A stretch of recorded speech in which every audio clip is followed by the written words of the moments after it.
The hidden cost of reels, protecting our children in the age of infinite scroll.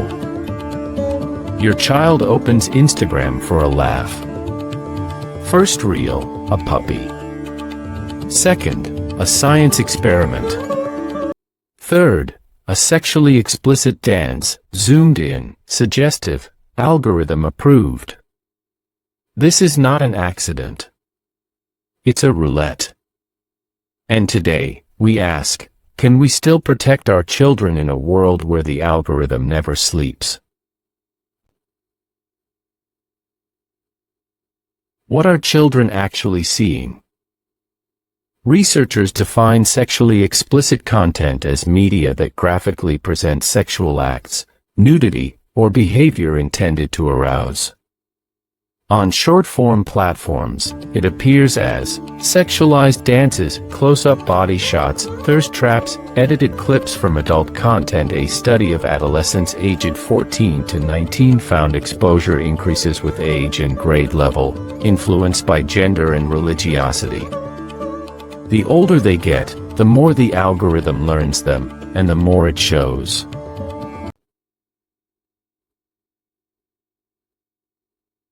Psychological and social impact. Does this harm them? Professionals working with teens describe 3 patterns. 1. Desensitization. Overexposure to exaggerated sexual behavior makes healthy intimacy harder. One expert said, learning about sex by watching porn is like learning to drive by watching NASCAR. 2. Negative self-concept. Teens compare themselves to filtered, unrealistic bodies. They feel pressure to perform, through selfies, sexting, or viral dances. 3. Misinformation. A quarter of young adults say pornography was their most helpful source of information about sex. Now imagine that logic applied to 15-second reels. AI is supercharging the problem. Yesterday, harmful content needed a camera. Today, AI can generate hypersexualized images, deepfake explicit videos, clips edited to bypass moderation. A classmate's face can be placed on an explicit body. A harmless selfie can be turned into humiliation. Real or fake, the brain still feels it.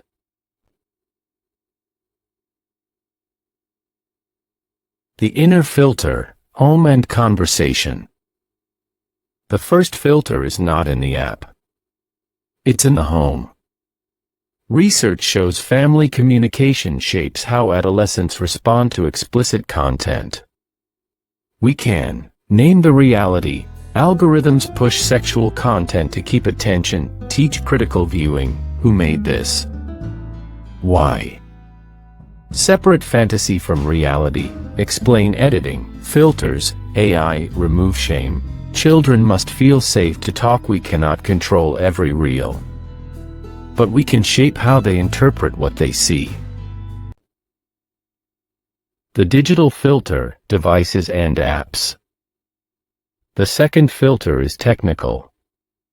Every platform offers parental controls, but they're hidden or weak. We can use device-level controls, set age ratings, limit app installs, turn on restricted mode, disable autoplay, keep screens out of bedrooms. These tools aren't perfect, but every barrier slows the flood.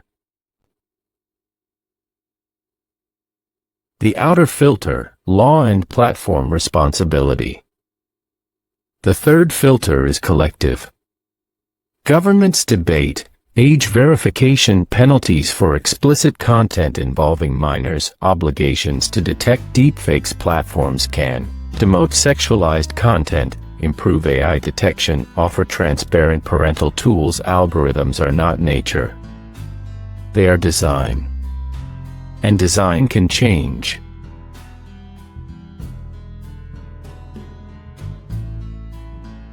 Protecting memory, not just screens. For every generation, danger changes. For ours, one danger is the invisible curriculum of the feed, teaching our children what bodies are for, what love looks like, and what they must do to be seen. We cannot switch off the world. But we can fight for a world where children are not data points, sexualized content is not pushed by design, AI protects instead of exploits. If you believe the younger generation deserves better than the roulette of explicit reels, share this episode. Start a conversation tonight. Demand change from your home, your community, and the platforms shaping our children's minds.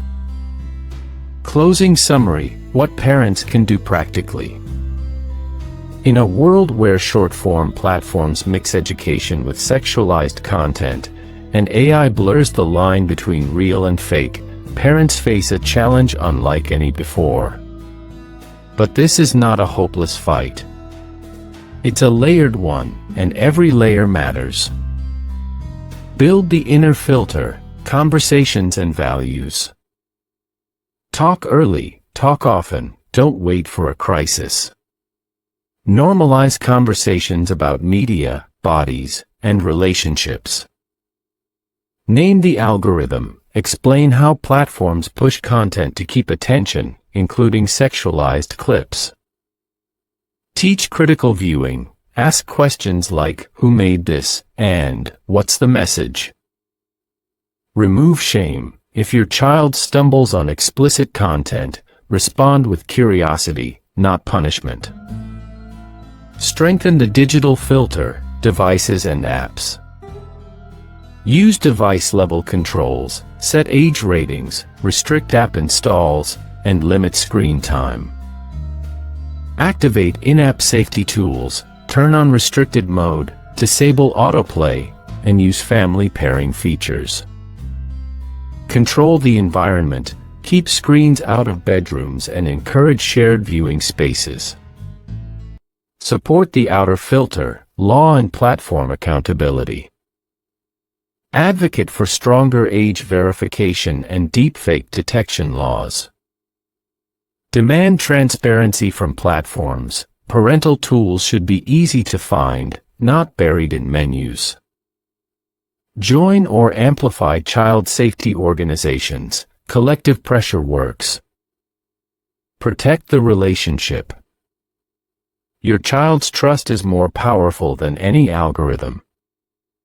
When they feel safe to ask, confess, or question, you've already won half the battle. This is not about censorship. It's about conscious parenting in a digital age. The goal is not to shield children from every harmful image, but to equip them with the tools to interpret, resist, and recover. This is Truth Frame, World Memory.